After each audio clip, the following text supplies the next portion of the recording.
संबंधित है सिंधु घाटी सभ्यता से। क्यों? क्योंकि हमने प्रीवियस क्लासेस में जो है सारा का सारा कर लिया था। आज हम लोग जो है सिंधु घाटी सभ्यता के बारे में पढ़ने जा रहे हैं। कौन कौन सी नई चीज़ें इसमें जुड़ेगी वो भी देखेंगे।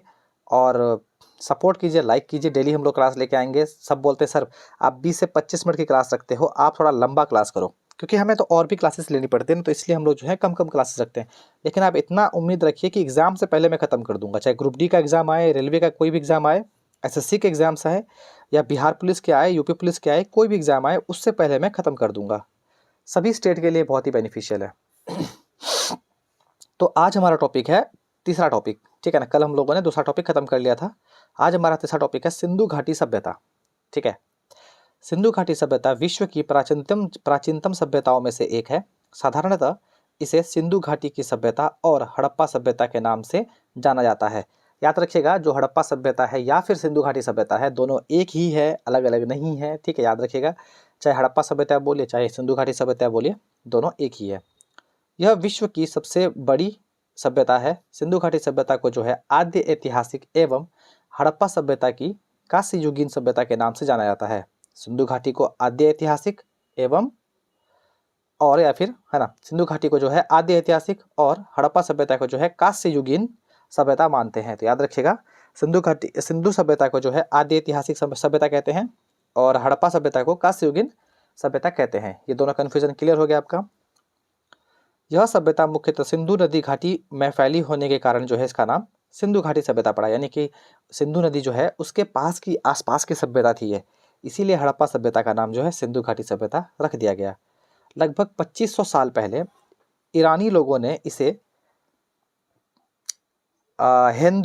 ईरानी लोगों ने इसे क्या कहा, हिंदू, यानी कि हिंदोस, यानी उनकी भाषा में, मतलब बोल नहीं पा रहे थे उन्होंने, बस ईरानी लोगों ने जो है 2500 साल पहले हिंदू कहा, है ना।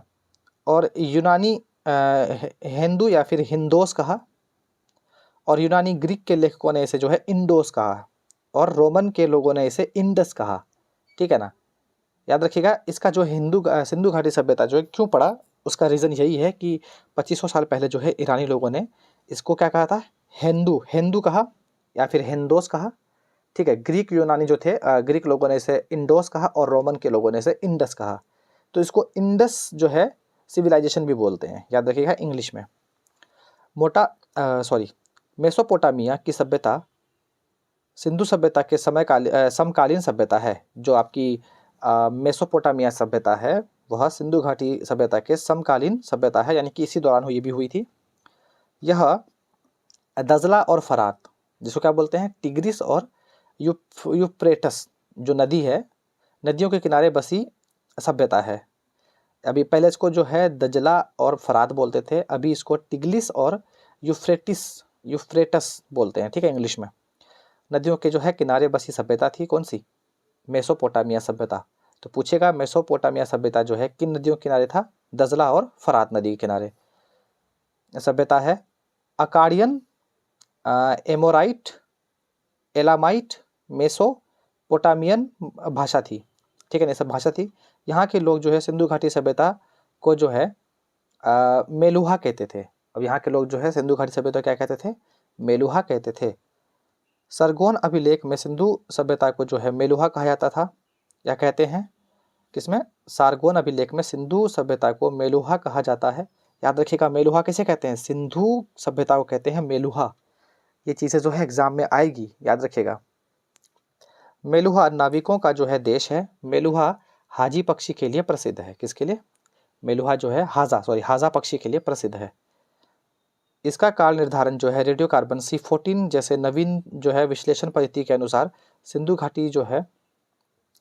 घाटी की सभ्यता जो है सर्वमान्य तिथि कितनी है, 2350 ईसा पूर्व से 1750 ईसा पूर्व माना गया है। आपको पता है रेडियो कार्बन C14 क्या है, यह एक नवीन विश्लेषण की जो है तकनीक है, ठीक है, नवीनतम विश्लेषण की जो है तकनीक है, जिसके द्वारा जो है आप किसी पत्थर का, किसी काल का आराम से जो है उस काल के पत्थर को उठा के, उस काल के कोई चीज़ों को उठा के उसका रेडियो कार्बन C14 करके आप जो है उसका वह पहाड़ या फिर वो पत्थर कितना पुराना है वो पता लगाया जा सकता है। तो उसके अनुसार जो है रेडियो कार्बन 14 के अनुसार जो है सिंधु घाटी जो है सभ्यता लगभग 2350 ईसा पूर्व से 1750 ईसा पूर्व का माना गया है, ठीक है।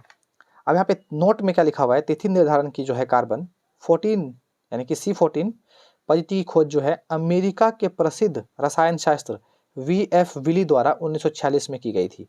याद रखिएगा, जो ये नई तकनीक आई है रेडियो कार्बन C14, जिसके थ्रू से जो है आप समय की तिथि बता सकते हो, वह इसकी खोज किसने की, अमेरिका के प्रसिद्ध जो है रसायन शास्त्री VF विली द्वारा 1946 में की गई थी। ठीक है, इस पद्धति में जिस पदार्थ में जो है कार्बन 14 की मात्रा जितनी कम रहती है वह उतना ही पुराना माना जाता है, यानी कि प्राचीन मानी जाती है।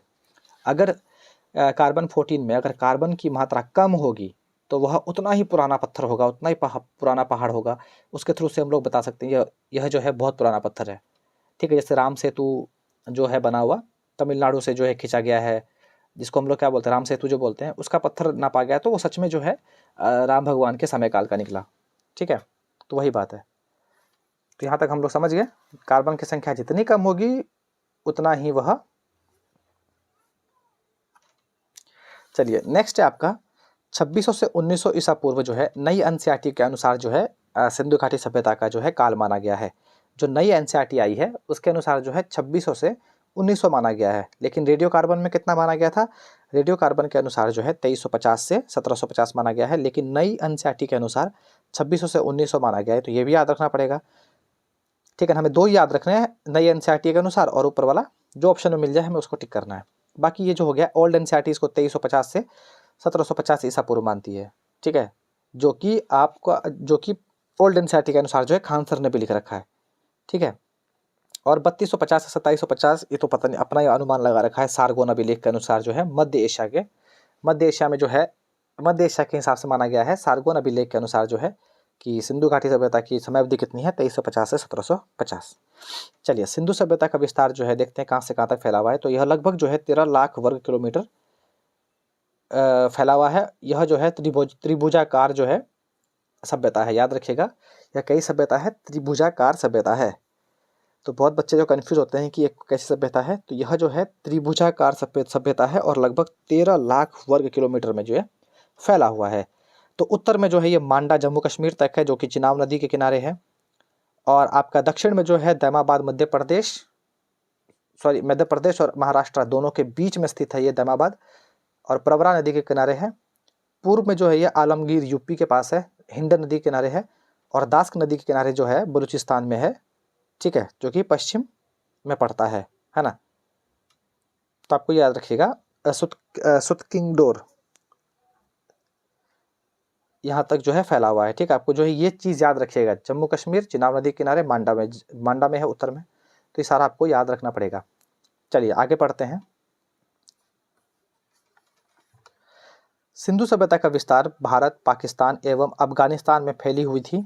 नवीनतम आंकड़ों के अनुसार यह सभ्यता 400 से 500 वर्ष तक विद्यमान रही तथा 2200 ईसा पूर्व से 2000 ईसा पूर्व के मध्य में यह अपने परिपक्व अवस्था में आई। इस सभ्यता से परिपक्व अवस्था में 6 बड़ी जो है नगर मिले। कितने बड़े नगर मिले? 6 बड़े नगर मिले। कौन कौन से नगर मिले वहाँ पे? तो मोहनजोदड़ो, हड़प्पा, गढ़वारीवाला, धोलावीरा, राखीगढ़ी और कालीबंगा। ये जो है महत्वपूर्ण 6 मतलब कि नगर मिले कहाँ पे? सिंधु घाटी सभ्यता में। मोहनजोदड़ो, हड़प्पा, गढ़वारीवाला, धोलावीरा, राखीगढ़ी और कालीबंगा। याद रखिएगा। अफगानिस्तान में स्थित शोरतुघई, कौन? शोरतुघई और मुंडीगाक कहाँ पे स्थित है? ये दोनों जगह शोरतुघई और मुंडीगाक अफगानिस्तान में।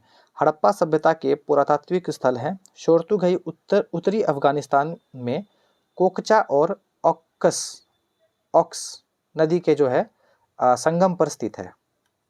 जो आपके शोरतुघई है वह उत्तरी अफगानिस्तान के कोकचा और ऑक्स नदी के जो है संगम पे स्थित है। संगम यानी कि जहाँ पे दोनों नदी आके मिलती होगी।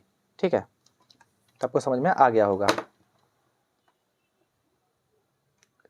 संगम पर स्थित है, ये समझ में आ गया। अब देखते हैं नेक्स्ट। इस सभ्यता के अब तक जो है 350 से अधिक स्थल जो है प्रकाश में आ चुके हैं। कितने? सिंधु सभ्यता जो है इसका अभी तक जो है 350, आज तक में 350 से अधिक स्थल जो है वो प्रकाश में आ चुके हैं। इसके अधिकांश स्थल कहाँ पाए गए हैं? गुजरात में।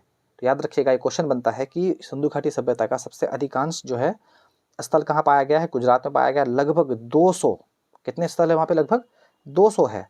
सिंधु घाटी सभ्यता यानी कि सिंधु सभ्यता में हड़प्पा का सर्वप्रथम उत्खनन जो है 1921 में किया गया, इसलिए सिंधु घाटी सभ्यता को हड़प्पा सभ्यता कहा जाता है। तो ये रीज़न है कि सिंधु घाटी सभ्यता को हम लोग हड़प्पा सभ्यता बोल देते हैं। क्यों? क्योंकि हड़प्पा की खुदाई सबसे पहले की गई। कब? 1921 में।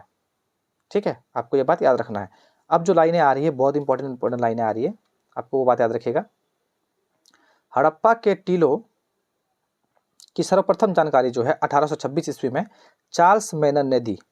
तो आपको ये बात याद रखना है कि जो हड़प्पा की टीलें थी उसकी जो है सबसे पहले जानकारी जो है 1826 ईस्वी में चार्ल्स मेनन ने दी। हड़प्पा सभ्यता से 2 टीले प्राप्त हुए हैं। कितने? हड़प्पा सभ्यता से 2 टीले प्राप्त हुए हैं, जिसमें पूर्वी टीला नगर जो है, या फिर आवासीय बोलेंगे इसको, आवासीय नगर था, जिसमें पूर्वी टीला नगर टीला और पश्चिमी टीला दुर्गित टीला होता था। ठीक है ना? पूर्वी टीला जो है नगर टीला और पश्चिमी टीला जो है दुर्गित टीला होता था, जो ऊंचे टीले पर स्थित था। हड़प्पा से हड़प्पा से स्वास्तिक का जो है निशान मिला है। स्वास्तिक का निशान कैसे होता है? आपको स्वास्तिक का निशान कैसे होता है पता ही होगा आपको। कुछ इस प्रकार का होता है, घर के दरवाजों में लगा रहता है ना, इस तरह का निशान जो है वो स्वास्तिक का निशान होता है। तो आपको याद रखना है कि हड़प्पा से ही, यानी कि पहली खुदाई के दौरान ही स्वास्तिक का जो है निशान मिला है। यानी कि इस काल में देवताओं की मूर्तियां प्राप्त हुई है, लेकिन मंदिर बनना आरंभ नहीं हुआ था। मंदिर बनना आरंभ नहीं हुआ था, यानी कि स्वास्तिक उनको पता था, मूर्तियां पूजा होती थी उस समय हड़प्पा कालीन समय में, लेकिन जो समय मूर्ति नहीं मिली एक भी। यहाँ पर 6-6 की जो है 2 पंक्तियों में कुल 12 अन्नागार मिले, जिसका कुल क्षेत्रफल जो है 2745 वर्ग किलोमीटर से अधिक है। तो 6-6 पंक्तियों की 6-6 की 2 पंक्तियों की कितने अन्नागार मिले? 12। ये बात याद रखिए। कहाँ? हड़प्पा की खुदाई में। अभी हम लोग हड़प्पा की उत्खनन के बारे में पढ़ रहे हैं, जिसका कुल क्षेत्रफल कितना था? 2745 वर्ग किलोमीटर से अधिक है। यहाँ से स्त्री के गर्भ से निकला हुआ पौधा मिला है, जिसे उर्वरता की देवी माना गया है। हड़प्पा से ही जो है स्त्री के गर्भ से निकला हुआ पौधा मिला है, जिसे उर्वरता की देवी माना गया है। यह एक आयताकार मोहर थी। कैसी थी? आयताकार मोहर थी। सिंधु घाटी सभ्यता का सबसे बड़ा स्थल जो है मोहनजोदड़ो है। अब ये भी याद रखिएगा कि सिंधु घाटी का सबसे बड़ा स्थल क्या है? मोहनजोदड़ो है, हड़प्पा नहीं है। सबसे बड़ा जो है स्थल क्या है? मोहनजोदड़ो है। भारत में इसका सबसे बड़ा स्थल जो है राखीगढ़ी है। मोहनजोदड़ो कहाँ है? फिर पाकिस्तान में। और बात रहा है कि पहले तो 2 टाइप के क्वेश्चन बनेंगे कि सिंधु घाटी सभ्यता का जो है हड़प्पा स्थल सबसे बड़ा स्थल कौन सा है? मोहनजोदड़ो। लेकिन भारत में सबसे बड़ा स्थल कौन सा है? तो राखीगढ़ी है ना। मोहनजोदड़ो कहाँ चला गया? पाकिस्तान में। मोहनजोदड़ो का शाब्दिक अर्थ होता है मृतकों का टीला। ये क्वेश्चन बनता है ना, ये क्वेश्चन बनता है, इसलिए रेड कर दिया है। इसके उत्खननकर्ता जो है 1922 में राखिल दास बनर्जी हैं। यानी मोहनजोदड़ो का जो है उत्खनन यानी कि खुदाई किसने की थी? 1922 ईस्वी में राखिल दास बनर्जी द्वारा की गई। इसे सिंध के बाग या फिर नखलिस्तान के नाम से जाना जाता है। किसे? सिंध के बाग और नखलिस्तान के नाम से जाना जाता है मोहनजोदड़ो को। यहाँ वृषभ युक्त मुद्रा प्राप्त हुई है, यानी कि वृषभ युक्त मुद्रा प्राप्त हुई है। मोहनजोदड़ो की जो सबसे महत्वपूर्ण खोज थी वो थी विशाल स्नानागार, यानी कि नहाने के लिए स्विमिंग पूल बना हुआ था, जो एक आयताकार जलाशय था। यह जो है 11.88 मीटर लंबा, 7.101 मीटर जो है चौड़ा था और 2.43 मीटर जो है वो गहरा था। स्नानागार जो बना हुआ था उसका डायमेंशन है ये। स्नानागार में सर्वप्रथम जो है गिरी पुष्पक या फिर जिप्सम का जो है सर्वप्रथम प्रयोग किया गया था। पुष्पक और या जिसको जिप्सम भी बोलते हैं, है ना, अपनी भाषा में, साइंस की भाषा में जिप्सम बोलते हैं, और हम लोग हिंदी में इसको जो है जनरली पुष्पक बोल देते हैं। तो स्नानागार में यह प्रयोग किया गया था जिप्सम का। उस समय सोचिए, उस समय के लोग जो है जिप्सम को पता था कि जिप्सम का यूज कहाँ है। ठीक है, अब देखते हैं नेक्स्ट पॉइंट। इसे प्राकृतिक चारकोल की तरह चढ़ाकर जो है जलरोधी बनाया गया था। जिप्सम का जो है प्राकृतिक चादर बना के, ठीक है ना, प्राकृतिक चारकोल की एक चादर बना के जो है उसको जलरोधी बनाया गया था। यह विशाल स्नानागार जो है धर्मानुष्ठान संबंधी स्नान के लिए था, यानी कि कोई पूजा पाठ होता होगा उसके अनुसार जो है वहाँ पे स्नान कर सकते होंगे। मार्शल ने इसे तत्कालीन विश्व का जो है एक आश्चर्यजनक निर्माण कहा। इसके उत्तर व दक्षिण में पकी हुई पतली ईंटों से बनी सीढ़ियाँ बनी हुई थी, यानी कि उस समय जो है ईंटें बनाई जाती थी और पकाई भी जाती थी। वह इसके उत्तर दिशा में कपड़े बदलने के लिए 6 कक्ष बनाए गए थे। तो भाई मोहनजोदड़ो की खुदाई में ये सब मिला है, स्नानागार मिला, उसके उत्तर दिशा में कपड़े बदलने के लिए 6 रूम भी बनाए गए थे, है ना। नेक्स्ट पॉइंट है, मोहनजोदड़ो की सबसे बड़ी इमारत जो है ग्रेट ग्रैनरी यानी कि विशाल अन्नागार, इसको याद रखिए, ग्रेट ग्रेनरी यानी कि विशाल अन्नागार थी सबसे बड़ी इमारत। यह पूर्व से पश्चिम 45 मीटर लंबा और उत्तर से दक्षिण जो है यह 22 मीटर लगभग 22 मीटर जो है ये चौड़ा था। यहाँ से असेंबली हॉल यानी कि सभा भवन, आयताकार भवन यानी कि पुरोहित आवास के अवशेष भी मिले हैं। तो सोच लीजिए उस समय जो है सभा भवन भी थी, पुरोहित आवास यानी कि आयताकार भवन भी थी, सब कुछ मिला। यह एक नर्तकी की मूर्ति मिली जो कांस्य धातु की बनी हुई थी, वह नग्न अवस्था में है एवं इसके एक हाथ में चूड़ियां पहन रखी है। तो ये बात आपको याद रखना है कि मोहनजोदड़ो से एक नर्तकी की मूर्ति भी मिली है जो कि कांसे की बनी हुई थी। कांसा क्या होता है? टीना और तांबे का मिश्रण होता है। तो कांसे की बनी हुई थी, यानी कि उस समय के लोग मिश्रण करना जान रहे थे, है ना, मिश्रित करके कांस्य बना लेते थे मोहनजोदड़ो के समय में। वह नग्न अवस्था में है और इसके एक हाथ में चूड़ी थी। मोहनजोदड़ो से एक जो है मुहर मिलती है जिस आद्य शिवा यानी कि 3 मुख वाला देवता का चित्र मिलता है, जिसे सर जॉन मार्शल ने पशुपतिनाथ कहा। किसने कहा? सर जॉन मार्शल ने जो है पशुपतिनाथ कहा। इतिहासकार पिग्गट ने हड़प्पा व मोहनजोदड़ो को सिंधु घाटी सभ्यता की जुड़वा राजधानी कहा। हड़प्पा और किसने? इतिहासकार जो पिग्गट है उसने हड़प्पा और मोहनजोदड़ो को जो है सिंधु घाटी सभ्यता की जो है जुड़वा राजधानी कहा है। जब वो खोलते थे तो वो आगे की तरफ ना खुल के पीछे की तरफ खुलते थे, जैसे हमारे आजकल के दरवाजे होते हैं मैक्सिमम। केवल लोथल नगर के घरों में जो है दरवाजे मुख्य सड़क की ओर खुलते थे।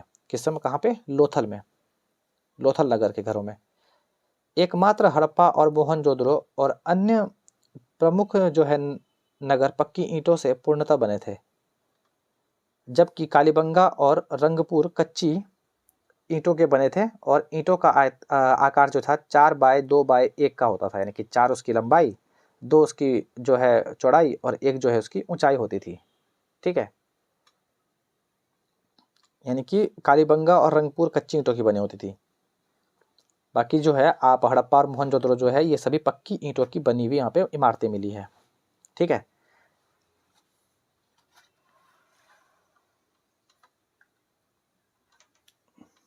नेक्स्ट लाइन है हमारा, यहाँ तक हो गया। लोथल नगर के उत्खननकर्ता जो है SR राव यानी कि रंगनाथ राव। जो लोथल नगर के जो है जिन्होंने खुदाई की वो कौन थे? SR राव थे, यानी कि रंगनाथ राव थे। यह एक व्यापारिक नगर था, जो लोथल था वह एक व्यापारिक नगर था। 1957 ईस्वी में यहाँ से गोदीवाड़ा मिलता है जो सिंधु घाटी सभ्यता की सबसे प्राचीन कृति है। सागर तट पर स्थित लोथल नगर पश्चिमी एशिया जिसको कि मेसापोटामिया जिसको बोलते हैं, पश्चिमी एशिया को ही जो है मेसापोटामिया बोलते हैं, से व्यापार का मुख्य बंदरगाह था, है ना। सागर तट पर स्थित लोथल नगर जो है वह व्यापार के लिए जो है प्रमुख बंदरगाह था। चावल की भूसी के साक्ष्य यहाँ पे मिले हैं, रंगपुर व लोथल से मिले हैं। चावल की भूसी जो नहीं होती, चावल की भूसी, जब चावल निकालते हैं धान से तो उसकी भूसी जो होती है उसका साक्ष्य भी यहीं से मिला है। चनहुदड़ो का उत्खनन करता जो है कौन था? उत्खनन 1935 ईस्वी में मैकई ने किया था। चनहुदड़ो का उत्खनन 1935 में किसने किया था? मैकई ने किया था, तथा इसकी सर्वप्रथम खोज जो है 1931 में MG मजूमदार ने की थी। तो खुदाई किसकी थी 1935 में? मैकई ने, लेकिन 1931 में MJ मजूमदार ने जो है ये चनहुदड़ो की खोज की थी सबसे पहले। यह एक औद्योगिक नगर था। यहाँ से मनके, सीप, अस्थि तथा मुद्रा बनाने की जो है प्रमुख केंद्र था यह, क्या? चनहुदड़ो। यहाँ से हमें कुत्ते के बिल्ली का पीछा करते हुए एक पद चित्र मिले, नारी सौंदर्य प्रसाधन मिले, लिपस्टिक व जो है अलंकृत हाथी मिला, यानी कि जो सजने संवरने का जो है सामान कहाँ मिला है, चनहुदड़ों में मिला है। कहाँ? चनहुदड़ों में मिला है, याद रखिएगा। लिपस्टिक हो गया, अलंकृत हाथी भी यहीं से मिला है। यहाँ से जो है झूकर झांगर संस्कृति के अवशेष मिले हैं। किसके? झूकर झांगर संस्कृति के अवशेष कहाँ से मिले हैं? चनहुदड़ों से मिले हैं। ठीक है। अब देखिए कालीबंगा एक परिपक्व चरण हड़प्पा स्थल है। कालीबंगा जो है एक परिपक्व चरण जो है हड़प्पा स्थल है। कालीबंगा का अर्थ है काली चूड़ियाँ। कालीबंगा क्या अर्थ है? काली चूड़ियाँ। यहाँ से एक जुते हुए खेत का साक्ष्य मिलता है। तो ये बात आपको याद रखना है कि कालीबंगा से जुते हुए खेत का जो है साक्ष्य मिलता है। कालीबंगा में शवों के अंत्येष्ट संस्कार हेतु 3 विधियां थी: पूर्ण समाधिकरण, आंशिक समाधिकरण एवं दाह संस्कार। ठीक है, के प्रमाण भी यहीं से मिले हैं। कहाँ से? कालीबंगा से। कालीबंगा सभ्यता में एक खोपड़ी जिसे 6 छेद किए गए हैं, एक खोपड़ी में 6 छेद किए गए हैं, अर्थात इन लोगों को जो है शल्य चिकित्सा का ज्ञान था। किसका? शल्य चिकित्सा का जो है ज्ञान था। यहाँ से जो है अलंकृत ईंटों के साक्ष्य मिले हैं, कपास की खेती के साक्ष्य मिले, ऊंट की अस्थियों के साक्ष्य मिले, भूकंप के साक्ष्य मिले, वर्ष में 2 फसल उगाने के साक्ष्य मिले, जुते हुए खेत के भी साक्ष्य मिले हैं। कहाँ से? कालीबंगा से। तो आपको सारे के सारे जो है साक्ष्य याद रखने हैं कि कालीबंगा से कौन कौन से मिले हैं। ठीक है। अब आता है आपका धोलावीरा। क्या आता है? धोलावीरा। धोलावीरा गुजरात के कच्छ जिले के भचाऊ तालुक में स्थित है।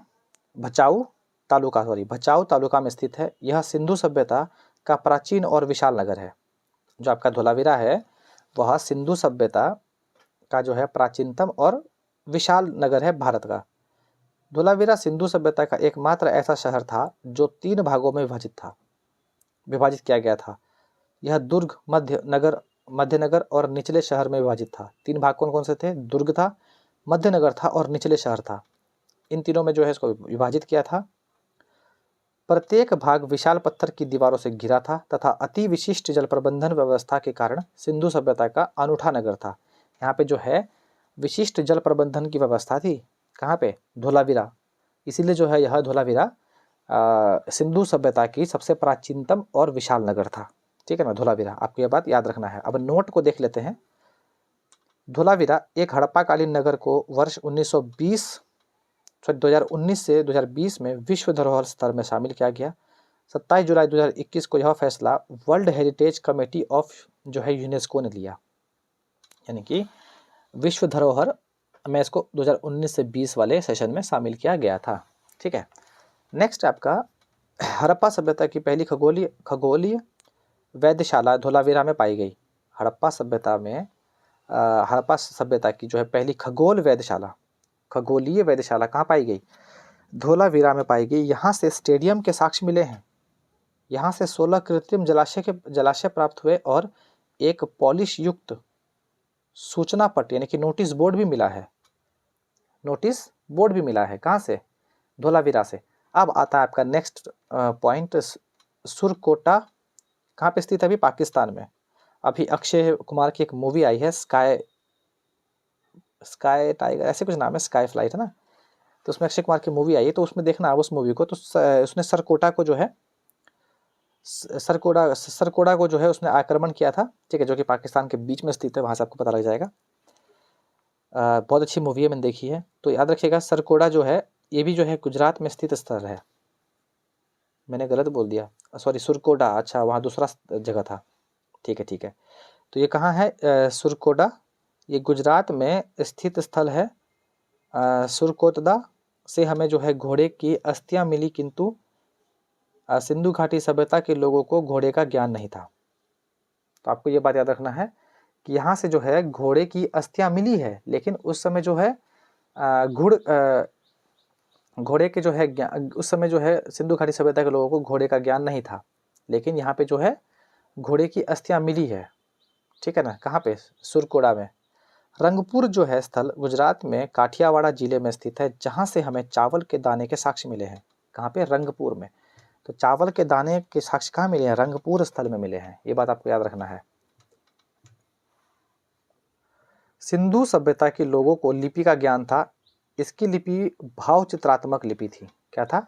भाव चित्रात्मक लिपि थी। इससे हमें यह पता लगता है कि भाई सिंधु घाटी के लोगों को लिपि के बारे में ज्ञान था। यह दाईं से बाईं ओर लिखी आती थी, यानी कि इधर से इधर की ओर, जैसे हम लोग हिंदी लिखते हैं, नहीं दाएं से बाईं ना, अच्छा तो इधर से इधर, जैसे उर्दू लिखा जाता है ना, उर्दू लिखा जाता है जैसे, तो यानी कि इधर दायां हो गया, इधर बायां हो गया। तो जो उस समय लिपि का इनको ज्ञान था, ठीक है, और ये जो है इनकी लिपि क्या थी, भाव चित्रात्मक लिपि थी, यह दाईं से बाईं ओर लिखी आती थी। इसे गौमूत्राक्षर लिपि कहते थे। क्या कहते थे? गौमूत्राक्षर लिपि कहते थे। इसमें 375 से 400 भाव मिलते हैं और इसे अभी पढ़ा नहीं गया है। जो लिपि मिली है उसे अभी तक पढ़ा नहीं गया है। नेक्स्ट पॉइंट है, सिंधु सभ्यता के लोग यातायात के दौरान 2 पहिए एवं 4 पहिए वाली बैलगाड़ी का उपयोग करते थे। जो सिंधु सभ्यता के लोग हैं वो यातायात के लिए 2 पहिए तथा 4 पहिए वाले बैलगाड़ी का उपयोग करते थे। सिंधु सभ्यता में समाज संभवतः 4 वर्णों में विभाजित था। उस समय समाज कितने वर्णों में विभाजित था? 4 वर्णों में विभाजित था। एक था आपका पुरोहित वर्ग, दूसरा था आपका व्यापारिक वर्ग, फिर किसान वर्ग और फिर श्रमिक वर्ग। तो आपको ये बात याद रखनी है कि पुरोहित वर्ग, व्यापारिक वर्ग, किसान वर्ग और श्रमिक वर्ग, इन 4 भागों में जो है सिंधु घाटी सभ्यता बटी हुई थी।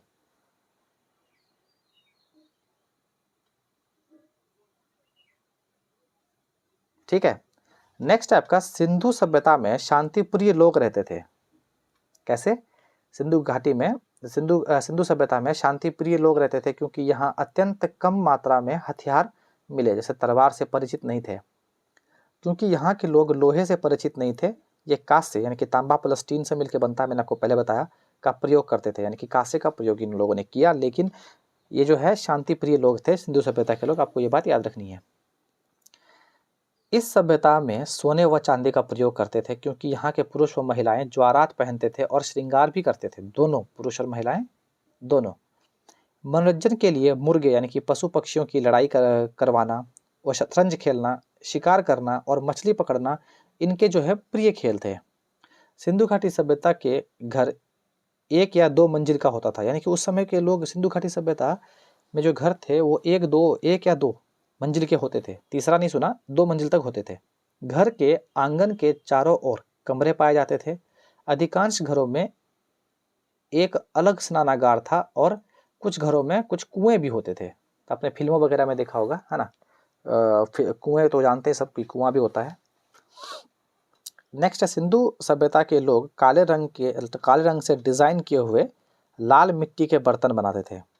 कैसे? सिंधु सभ्यता के लोग जो है काले रंग से डिजाइन किए हुए लाल मिट्टी के बर्तन बनाते थे।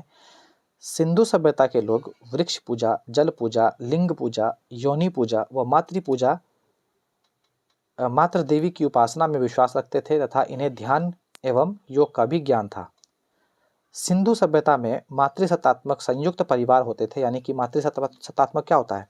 यहाँ पे माताओं की ज़्यादा चलती थी क्योंकि बड़ी मात्रा में जो है मातृ देवियों की जो है मूर्ति मिली है। तो अभी भी घरों में माता ही ऐसे ही मानते कि पुरुष देश है, लेकिन नहीं, अभी भी घर में हमारी माताओं की ही चलती है। यहाँ से ज़्यादातर जो है मुहरें शैल खड़ी की बनी और आयताकार आकृति की बनी हुई है, और यहाँ जो मोहरें हैं वो शैल खड़ी और आयताकार आकृति की बनी हुई है।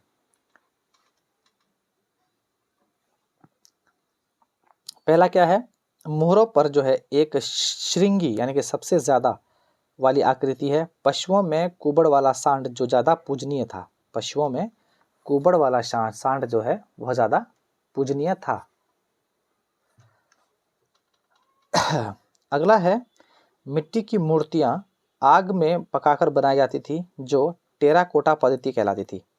तो याद रखिएगा, मिट्टी की मूर्तियों को जो है आग में पकाकर बनाते थे, इसको जो है टेराकोटा पद्धति कहते थे। सिंधु सभ्यता कृषि आधारित अर्थव्यवस्था थी क्योंकि यहाँ से जो है गेहूं, सरसों, चना, मटर, रागी कुछ फसलें मिली थी।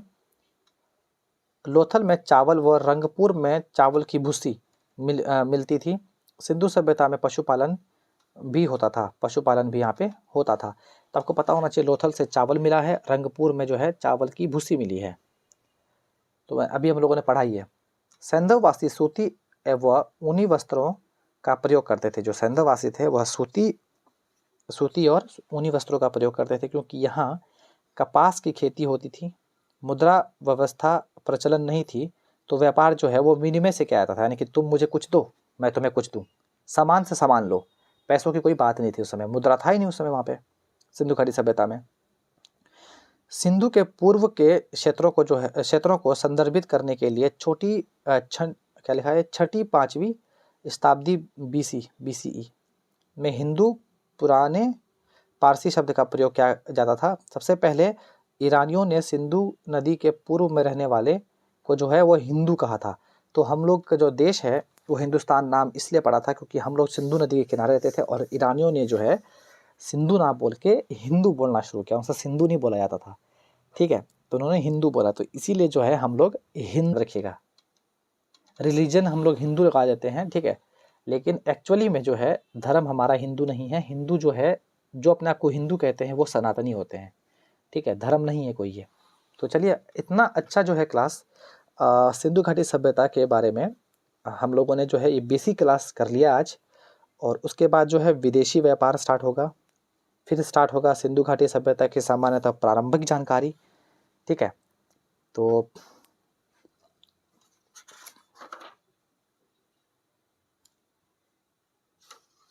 चलिए आगे बढ़ते हैं, थोड़ा सा क्लास लेते हैं, 40 मिनट का क्या दिक्कत है ना, थोड़ा सा लंबा लंबा होना चाहिए क्लास। तो विदेशी व्यापार की बात करते हैं। इधर वस्तु है, इधर प्रदेश है ना। कौन सी वस्तु जो है किस प्रदेश में, और वस्तु और इधर प्रदेश, ठीक है, याद रखिएगा। टीन जो है अफगान ईरान में जो है होते विदेशी व्यापार होता था, टीन और अफगान से। और गोमेज जो है सौराष्ट्र से, सोना जो है कर्नाटक अफगान ईरान से, याद रखिएगा। तांबा जो है खेतड़ी बलूचिस्तान और ओमान से, चांदी जो है अफगानिस्तान ईरान से, टीन भी अफगानिस्तान ईरान से, सीसा जो है ईरान और राजस्थान से। सीसा कहाँ से, ईरान और राजस्थान से। सिंधु घाटी सभ्यता की जो है सभ्यता के पतन के कारण क्या क्या थे। अब देखो, कोई भी सभ्यता हो, कोई भी शासक हो, कोई भी शासन हो, कोई भी वंश हो, सबका पतन निश्चित है ना। तो इसीलिए सिंधु घाटी सभ्यता के पतन के कारण हमें देखना है। तो इधर इतिहासकार ने अपनी अपनी कौन सी राय दी और कारण बताया। तो गॉर्डन चाइल्ड व मार्टिमर व्हीलर कहते हैं कि आर्यों का आक्रमण हो गया, इसलिए सिंधु घाटी सभ्यता का जो है वो पतन हो गया। SR Rao, sir John Marshall व मैकई कहते हैं कि बाढ़ के कारण जो है सिंधु घाटी सभ्यता खत्म हो गई। सर जॉन मार्शल कहते हैं कि प्रशासनिक स्थिरता के कारण जो है सिंधु घाटी सभ्यता समाप्त हुई। अमलानंद घोष कहते हैं जलवायु परिवर्तन के कारण, यानी कि बाढ़ हो गया, जलवायु परिवर्तन हो गया, एक एग्जाम्पल है। और यूवर केनेडी ने कहा प्राकृतिक आपदा, वही बात है, बाढ़ हो या जलवायु परिवर्तन हो या प्राकृतिक आपदा, सब एक ही चीज़ है। तो यूवर केनेडी ने कहा कि प्राकृतिक आपदा के कारण। और माधो स्वरूप वत्स ने कहा नदियों के रुख बदलने से, ये भी यानी कि प्राकृतिक आपदा ही है, बाढ़ ही है, जलवायु परिवर्तन ही है। तो ज़्यादातर लोगों ने जो है इसको प्राकृतिक आपदा बताया है, तो इसीलिए हम लोग भी वही मानते हैं, ठीक है। बाकी ये आर्यों का आक्रमण जो है वो गॉर्डन चार्ल्स व मार्टिमन व्हीलर ने जो है दिया है, ठीक है।